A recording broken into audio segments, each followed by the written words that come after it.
Нуклеарната централа Брейдвуд во Илиноис започна со работа во 1988. Може да произведе доволно енергија за 2 милиона луѓе. Речиси 5 милиони живеат во радиус од 80 километри од централата. Морин Хедингтон е една од нив. Влада е недоверба и тоа мощна длабока. Дел од неа се должи на протекувањето на радиоактивниот тритиум. Во 2007 жителите и локалните власти поднесоа тужба против Екселон, компанија што раководи со централата, дека протекувањето ги контаминирало бунарите за вода за пиење. Во 2010 тужбата беше затворена со тоа што Екселон даде пари за проекти за еколошко чистење во погодените заедници. Па сепак, Комисијата за нуклеарна регулатива, која врши надзор на централите во САД, тврди дека нивото на протекувањето било далеку под опасниот праг.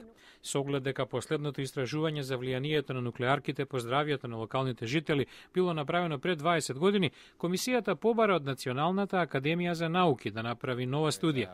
Џон Бурис од Академијата раководи со истражувањето на ризикот да се заболи од рак поради радиацијата.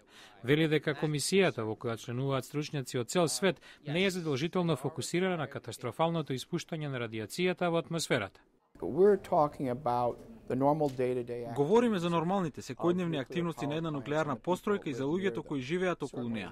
Наодите ќе бидат достапни на јавноста, вели овој стручњак. Членовите на околните општини во Илиноис биле поканети да присуствуваат на една од средбите во рамки на изработката на студијата, за да ја изразат својата загриженост. Комисијата за нуклеарна регулатива подоцна годинава ќе одржи слични состаноци во Атланта и Лос Анџелес.